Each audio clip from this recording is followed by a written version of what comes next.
another episode of Picard in Los Angeles, and another callback to Star Trek 4. Can it be another episode of Treknicity?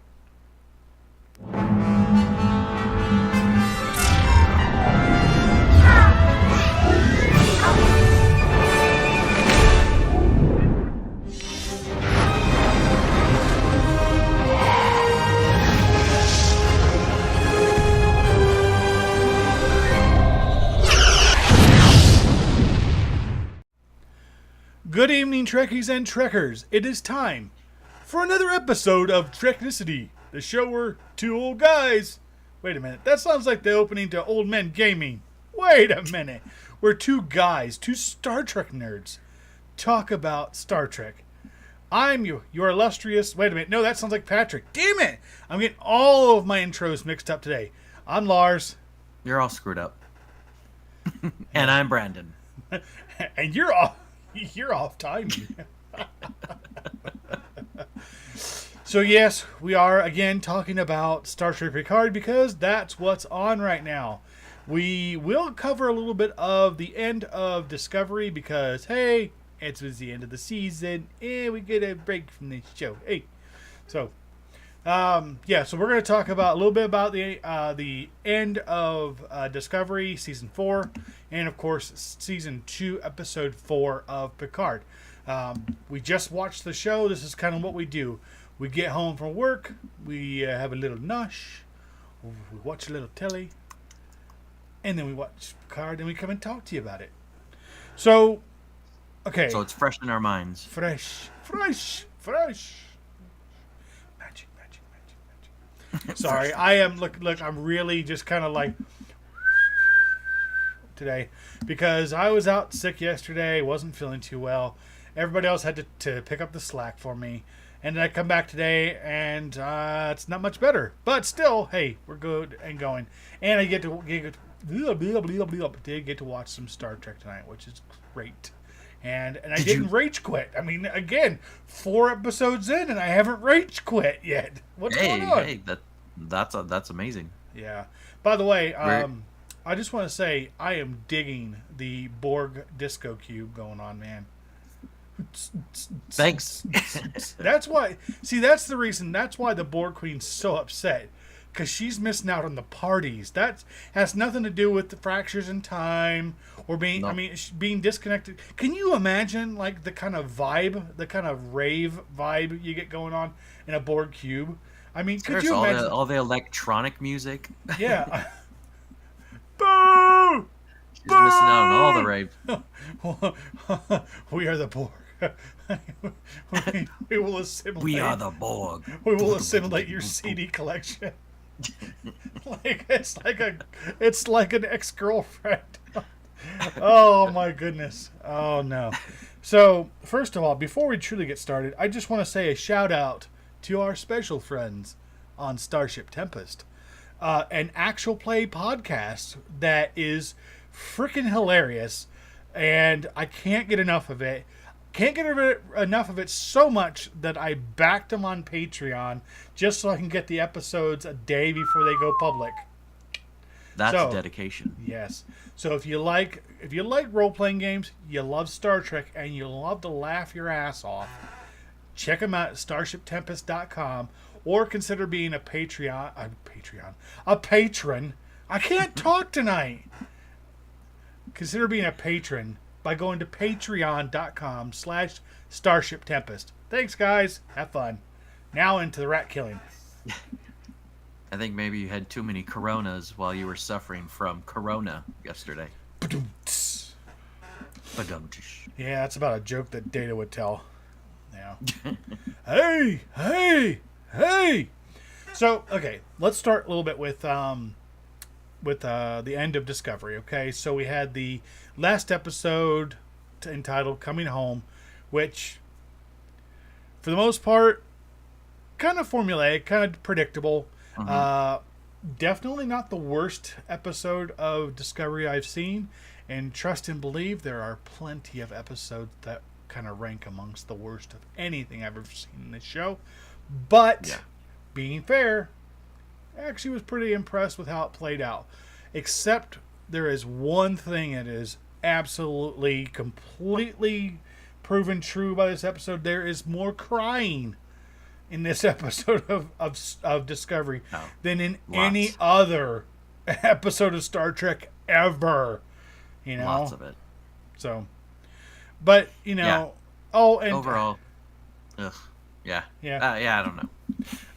I mean, well, and just before we carry on with it, I do have to say, if you haven't watched that episode and plan to, or you have not watched the episode of Picard we're going to talk about and plan to do so, then turn away now.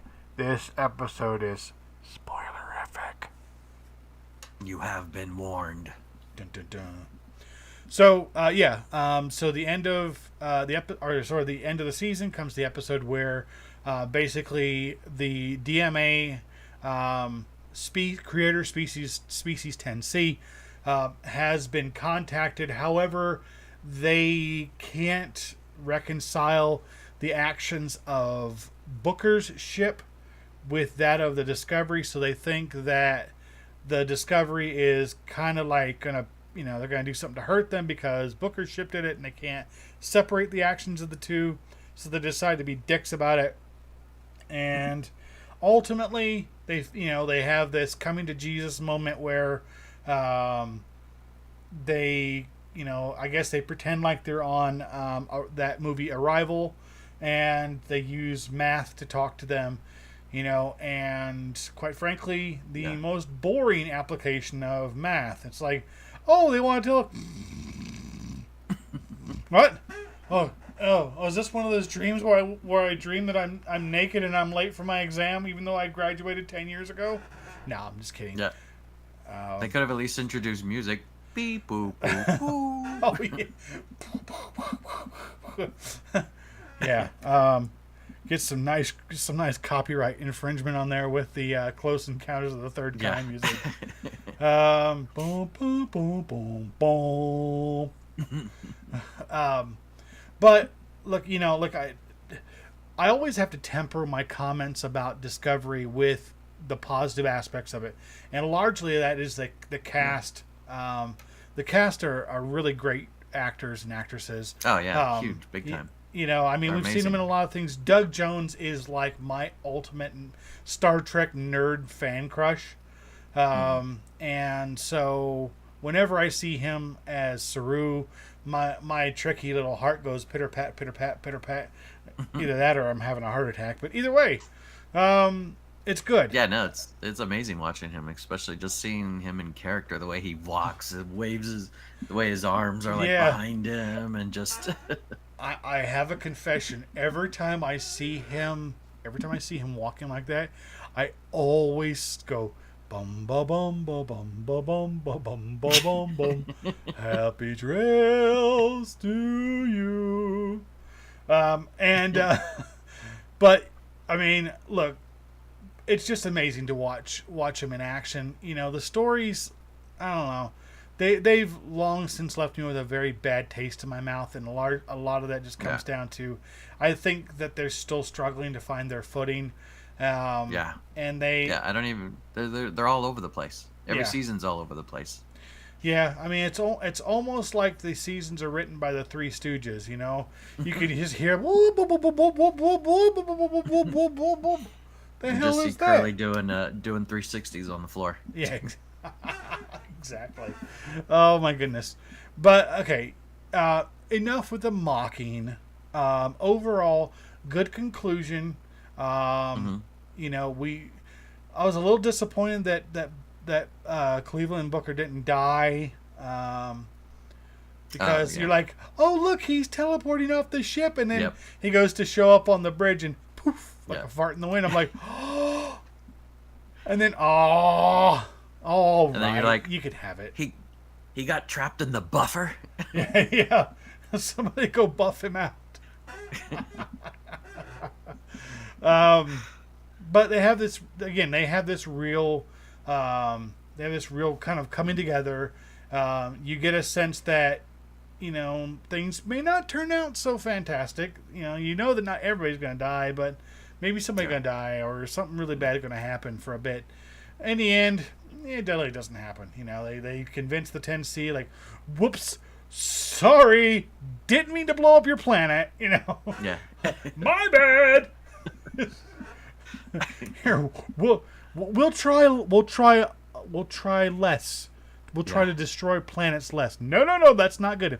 You have to stop it altogether. Okay, we'll do that then. And then, well, I'm hoping the best thing that comes out of Discovery is Strange New Worlds. Yeah, I'm so looking forward to that. Yes, May 5th. Actually, that comes out on Paramount Plus. And yeah, so Anson Mount and as Captain Pike and crew is going to be in that new series, which we're looking very much to the returning back to the episodic format, the serialized back content. to form. Yes, Yeah. The way Star Trek was meant to be told.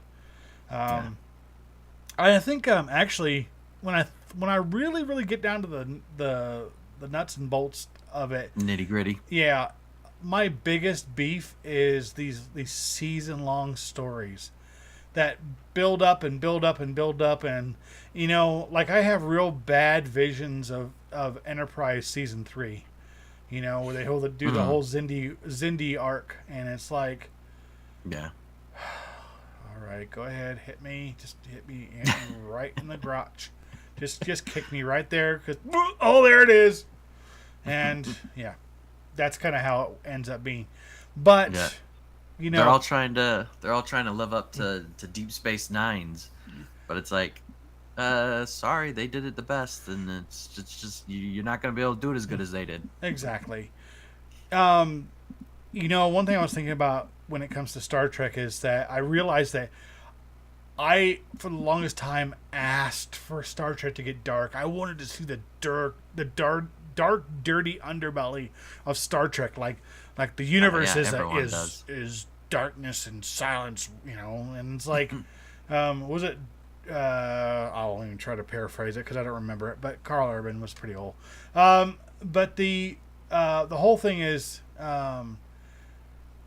I wanted to see so bad this dark, gritty side of Star Trek. Now I'm kicking myself in the ass because I got it and I don't like it.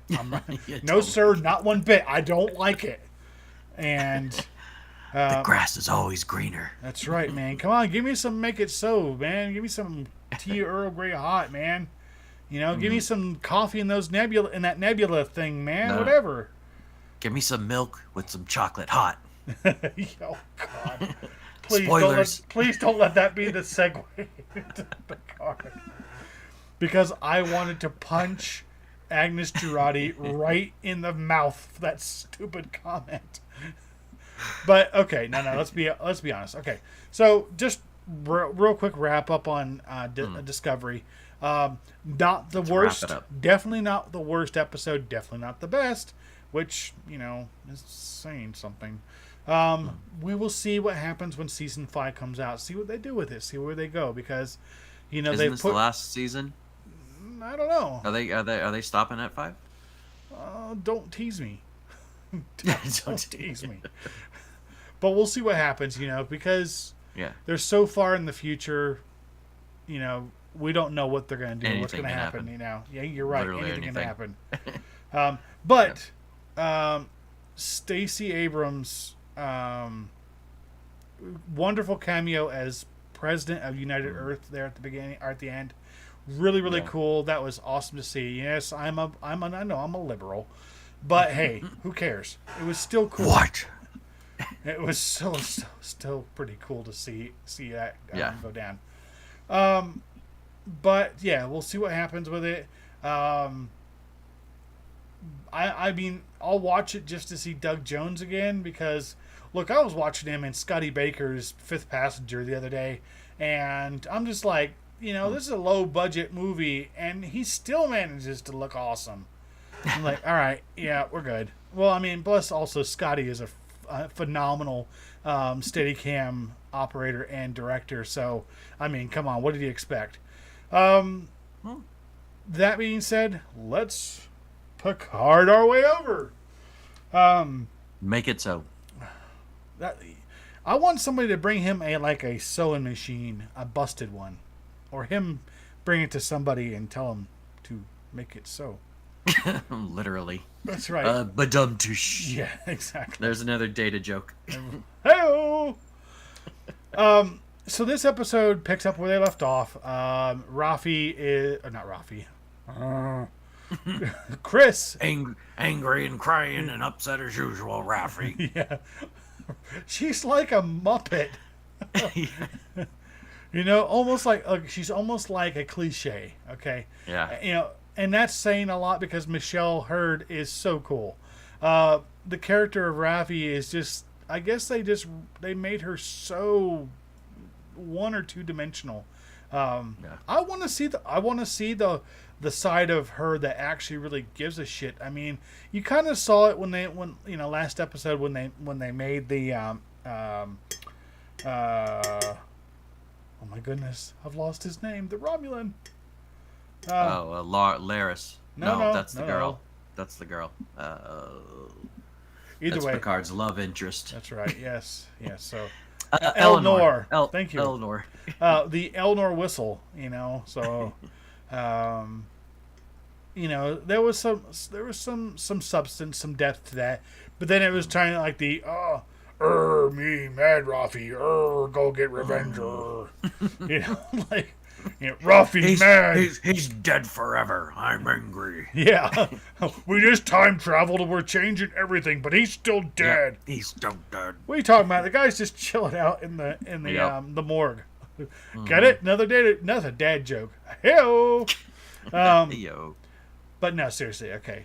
Where we left off, Chris had been picked up by ICE, which kind of funny because, dude, you had every chance to bolt, but no, you stupidly let yourself get captured, knowing that you have no way to identify yourself legitimately in a place that is so kind of almost Wild West kind of crazy right now. Yeah. But he does. One thing I did notice, because then in the beginning when they were doing the recap, they're like, you got to be a member of Butterflies. We can't change anything. And then the first scene when they show up, when Rafi and Seven show up, did you notice that there's butterflies all over the hospital? Like on the windows, on the door, there was like butterflies everywhere, like pictures of butterfly. Yep, there's a kind of a nice little nod there, like, see what you've done? There was nothing there before. Now there's butterflies. Yep. You screwed it up. So he's kind of chilling out with the doctor. They're basically telling him, "Oh, look, you're going to go off to be deported." And I did like the fact that they housed him in steak. Like, what? And my wife tells me, she's like, "Oh yeah, that's where they do process a lot of people for deportation." I'm like, what? Like, really? What do they hold them down by the Rouse? Or I mean, what the hell? She's like, "Yeah, it's because they can't escape." I'm like, okay, whatever. So they get, kind of do the whole, ICE incarceration thing with him for a bit. Then we go back to, we have Picard, who, for some reason, has turned into a scared old man. Yep. Like Sir Patrick Stewart is way above this. Like, this dude has cojones the size of Starship Nacelles, and he's just like, "Oh my goodness, I gotta go find the Watcher," Like, it's like what they did with Star Trek. That's not my Luke. Luke wouldn't act like that. Yeah, like, that's not my Picard. Picard wouldn't act like that. Well, so yeah, I mean, there's this whole thing where Agnes Jurati, she's like, "Well, look, we got the coordinates for the Watcher. We're gonna beam you to where the Watcher is." Then they kind of cut away to Rafi and Seven, who decide, they're tracking down Rios. They track his comm badge to the clinic where he was arrested. They get directed to the police. They go to the LAPD. LAPD is like, I'm sorry, I'm too busy. I don't care about you people. A treasure hunt through LA. Oh yeah. So they're like, hey, we're gonna go find him. Like, and this guy, and rando guy sitting in the waiting room is like, hey, psst, your guy's not with the police. He's with immigration. How Immigration. Oh no. So so they do this whole thing where they instead of using the highly sophisticated tricorder to unlock the vehicle that they could have, Raffi decides to pull out her pistol and shoot the window, which you think, oh, that's not good. Then they go one step further and steal the cop car. Yeah, no, that's not good. So naturally, they get in the car like, we gotta run, we gotta go find this guy. Look, I've got this iPad of theirs that shows me where all the immigration detainees are, and look, he's on the 14. Well, that should give us plenty of time, man. Yeah. If it's rush hour, don't worry about it. You got hours to get to this guy. In fact, you could probably walk to him. When he was on the bus, when they were pushing him on the bus, I was like, oh my god, I know exactly where that location is. And then they were like, he's on the 14 freeway, and I was like, I knew it. I know exactly where that is. Right. If I'm not mistaken, that's it's like over by where like the 5 and the 14 meet. Right, exactly, at the New Hall Pass. Yeah. And so we're like, yeah, okay, cool, all right. But we skipped over a major part. Of course we did, but go ahead, please. Fill your boots. we got to talk about Star Trek movie 4, the voyage home. Oh yeah, the bus ride. Exactly. So during their attempt to find Raffi and Seven's adventures through LA. Yeah. Like, where in the world is Christian? Anyways, sorry, my terrible singing and terrible jokes. Wow, nobody's ever shivered. Wow, that's it. I'm out. I'm not playing anymore. Camera off. No, seriously, they do get on a bus ride through LA, so of course that's going to be an unpleasant experience. And we see this aging old punk with a mohawk with a boombox playing a very, very familiar song called "I Hate You." Hate you. And that said punk was none other than Kirk Thatcher, the punk who was on the bus in San Francisco while Kirk and Spock were on their way to the Cetacean Institute in Star Trek 4, right before Spock gives him the Vulcan neck pinch. I thought it was so funny when she yells at him, turn that music down, and he's just like, okay, sorry. I just really like the song. Like, oh, come on. I guess he, look, seriously, what has it been? 34 years roughly? Yeah. And that must have left a lasting impression on that poor guy. Yeah, seriously, if he's that worried when somebody tells him to turn his music down, why would he ever get back on a bus? Yeah, why would he get back on there? I'm deciding to live a little dangerously. Come on, let's take our boombox on the bus. Maybe this was his first day back. Like, oh, that would be terrible. It's been 34 years. All right, it's been 34 years. I could do this. Yep. I could get on a bus. I could play my music. I'm fine. Nobody will bother me. Will you turn it off? Okay, I'm sorry, man. Sorry. But yeah, kind of funny. But still. That was a nice little callback. Seriously, I don't care how you present it. Was a pretty cool little callback to that movie. And seeing as we had the whole, let's recreate Star Trek 4 without the whales thing last episode, it kind of made sense. So, Picard, they go. Oh, they basically. I told you, I knew they were going to land by Chateau Picard in the last episode.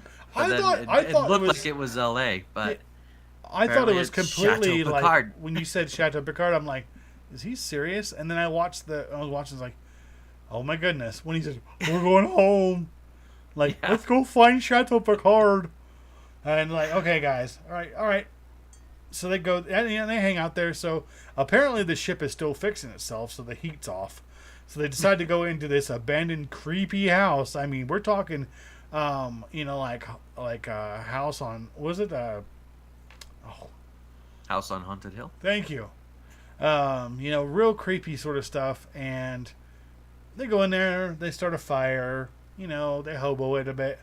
They become squatters in Chateau Picard for a bit. Their memories. Yeah. Yep, and Picard has another trip, man. I wonder if like Picard took is just like doing shrooms without or something like that, or some maybe he went, since we're doing the whole Star Trek 4th homage thing, maybe they're doing the whole maybe he did a little too much LDS. But that being said, they sit there, they talk. He kind of explains what happened with Chateau Picard, how the Nazis during World War II took over the place and used it as a base of operations. The Picards who were living there were able to escape using tunnels underneath it and get to Britain, which finally kind of explains why.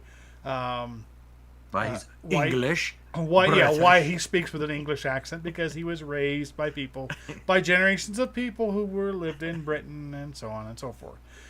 I don't think it was absolutely necessary that they ever had to answer that question, but still, whatever. Yeah. They happened. Yeah. It's fine. It's good. He decides, well, I gotta go find the Watcher because nobody else is. So yeah. How does he know that they're not trying to find the Watcher? Exactly. They can't communicate. Yeah. He was supposed to stay there and do something else. Anybody there? Oh, okay. I guess I'll go find the guy then. Mm-hmm.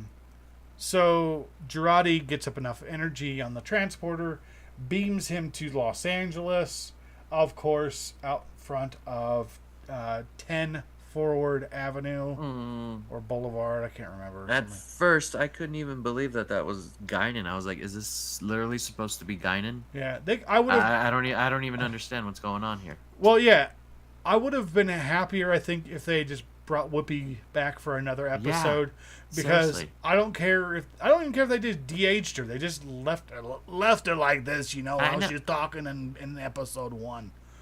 Because in the 1800s, when they went way back in time in TNG, thank you. It was Whoopi Goldberg then. I said the same. All of a sudden, it's like, what? It's not her now. Yeah, and the thing is, how does she not know it's Picard?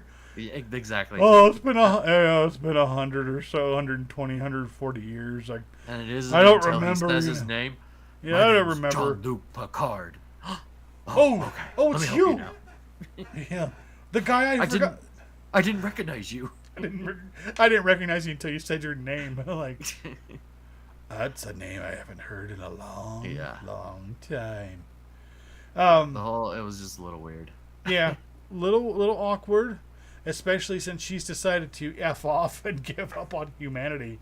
Like 3 days before it goes to hell in a handbasket. Like, damn it, Guinan, you suck.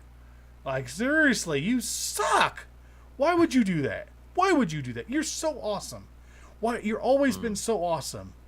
Because she looks different in this timeline. That's why. But it's not the other timeline. Oh yeah, that's true. They're at the point before it diverges. You're right. There is some good character building for the Guinan character, showing that she is not always just tough as guts, or everything's gonna work out. Everything's gonna work out. Yep, just talk it out and you'll be good. I think showing that she finally realizes that these people's gonna blow themselves up. I'm peacing out, yo. And the fact is, like, why did she have to give up her dog? I'm leaving this planet, and there isn't oxygen anywhere. Dogs can't live in space. What? Wait a minute. And then you just gave the dude like a gift basket with the dog. Yeah. Like man, the whole thing was weird. Give him a Chewy gift card or something. Seriously. But yeah, I mean, it was actually good, I guess, to see a little bit of that interaction with Guinan and Picard. But again, still, I mean, I know Sir Pat is not the youngest, is not a spring chicken anymore. But come on, the guy is just so awesome. Why do you make him seem so feeble? You know, I mean, look, seriously, if there's a third season of Picard, I swear at this point I would not be surprised to see him in a walker. You know, or pulling the whole Professor X thing, man, being in a wheelchair. Yeah, just go in a wheelchair. Yeah. Magnetized wheelchair. Exactly. You know. So, you know, Picard kind of like convinces Guinan that he needs to find the Watcher. He thinks that Guinan's the Watcher. She's like, "I'm not your Watcher." And she basically says, "I'm gonna take you to the Watcher, but I'm just gonna warn you now. The Watcher's kind of a dick, you know." So she takes him to a park where this creepy ghost-eyed girl talks to him and basically treats Guinan like garbage, which I don't understand why. I mean, Guinan has always been super awesome. Like if there's one person that's got your back in this universe, if there's one being that's got everybody's back, it's Guinan. I mean, she is the polar opposite. What did she have to do to piss someone off that bad? Much? Yeah. So, you know, Guinan hands him off to this Watcher, who we find out ultimately is basically inhabiting these people to make sure that he wasn't followed. Which I don't know who the hell would follow him, and that would suddenly need to, like, they need to hide from him. I mean, it's not like a Harry Potter, man. He's not going to get busted for using witchcraft in public, you know? It's like, nobody's going to figure this out. Like Voldemort's after him. Yeah. Like, seriously, like, out of all the people in L.A., like, seriously, like, the last guy with the long hair, you know? And he's like, and everybody's like, that guy's kind of acting weird. No, he's not. He's from Los Angeles. What are you talking about? That's it. I mean, it's just... The only thing is he's got white contacts and no big deal. Whatever. And he's going to go down and do his, you know, whatever. But ultimately, he goes and he talks to the, you know, to these people, and then he gets, and there's this person there. He's like, "Are you the Watcher?" And turns around and cut to the next scene. We go back to Seven and Rafi. And they finally get in touch with Agnes, who has, again, tricked the Borg Queen. Tricked the Borg Queen again into fixing some other part of the ship that they need working. Just to leave her hanging. Just literally walks away. I removed some of your permissions again. Yep. Sorry. You know? And then, yeah, and of course the Borg Queen's pissed off. She's gonna get her revenge somehow. Yes, she is. But again, it's the whole Doctor Who thing. You thought you had me, but I secretly had you all along, because that's the MacGuffin. Yeah. Hey-o! And, yeah, I mean, it's like, come on, guys. Whatever. She does it. It moves the story along. It kind of gets them going. It gives Rafi and Seven a feasible out of a situation. Like, they dug themselves in a hole. They stole a cop car right in front of cops. Yeah. And they didn't think nothing was going to happen. So they go on their Fast and Furious ride through L.A. Their Thelma and Louisa. Yeah, racing. Exactly. They finally get a hold of Agnes.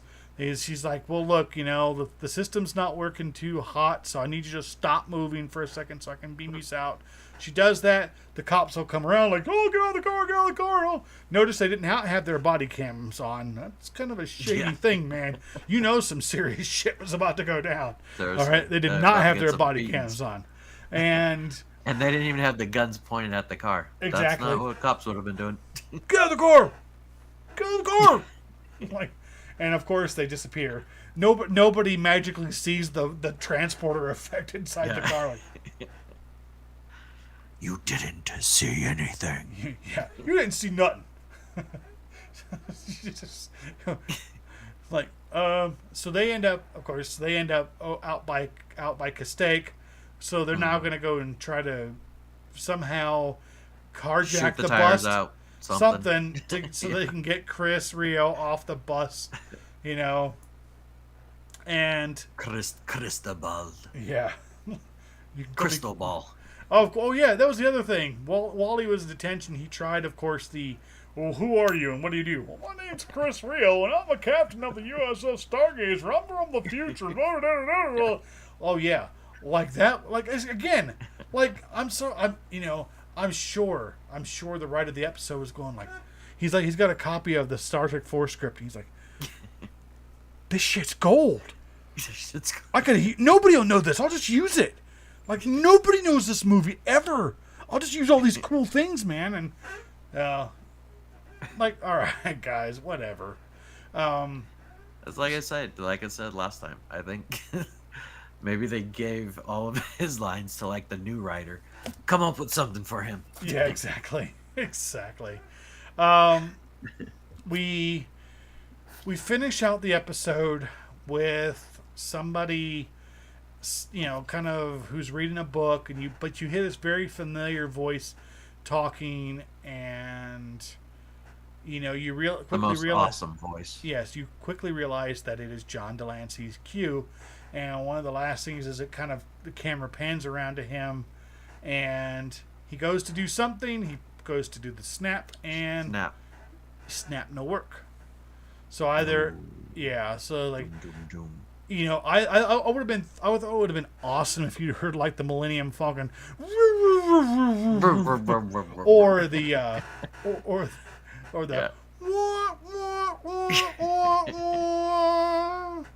So it's like, oh, dude, did you get cut off again? I rewatched that scene a few times. He's amazing. Oh, I just love him. Yeah, and then just like snaps, and he's just like, and most unfortunate. Oh no! Whatever am I gonna do? And yeah. So let's draw some real positives out of this. One, directed by Leah Thompson again. Very cool. If anybody is cool with time travel, it's Marty McFly's mom. All right. Yeah. 2, great actors. Of course, great actors. 3, they get you with enough of the story that makes you want to keep going. Just enough. Like they get you nibbling a little bit, like here's a little bit to bite on. And you're like, oh, all right, fine. Go ahead. I'll watch the next one. You got me hooked already. Yeah, like, shut up. You had me at season 2, episode 1. So, okay. Final thoughts? What did you think overall of the episode? Yeah, it was another good episode. So I read a little bit afterwards. That book that the girl was reading, it says on the book, a Dixon Hill series. Oh, so it's and the author on the book, it said, was Marcy Thorne or some. Anyway, she was the original writer who invented Dixon Hill for Star Trek: The Next Generation. Oh, nice. That's a nice little callback. So the girl's reading something that has to do with Dixon Hill, so maybe she's going to be in the next few episodes. Like, why was Q interested in her? Yeah, I mean, are they just playing out? Was he actually talking to her, or at first I thought another Q was talking through him, kind of like they were possessing his body. You know what I mean? And then they stepped away, and he snapped to try and like get them out of his body, and he couldn't, or something. I don't know. I wonder if this is end up going to be like some one last hurrah for, Q decided to have one last I guess push with them. It's got to be something. It'll be something interesting. Yeah. It's like the little cues he gives us. The little cues that Q gives us. The little cues? What do you mean? Like these little guys? Like, oh my God, look, where did all these little cues come from? I just want more Q. Yeah. We don't get enough of him. We only get him for like a minute each Yeah. episode, and that's it. Like, yeah, you get 15 seconds of Q each episode. Yeah. That's it. We're rationing your Q. Seriously. You're on Q rationing. Yeah. So, I guess overall Yeah. thoughts for me. Yeah. It's good. Nice little callbacks to a lot of things, and also I mean, it's kind of like we call this a MacGuffin, and it's kind of like this, this thing that has to move the plot along, and it just makes it convenient. And that is the use of the number 15, where they figure out, well, hey, we landed on April 12th, which coincidentally in 2063 is 7 days after first contact day. But they go like, oh, hey, we landed on April 12th, maybe it's April 15th. Oh, we've got 3 days, and that's the whole thing with Picard. Only got 3 days, and I need some help, man. Like, all right, whatever, But yeah, so again, it's a great cast, nice little callbacks, and the last thing I think I could say is that, I say that there's enough meat to the story there that I still want to see them go with it. I want to see where they go with it. Definitely liking this episode, this season more than the first, for obvious reasons. Absolutely.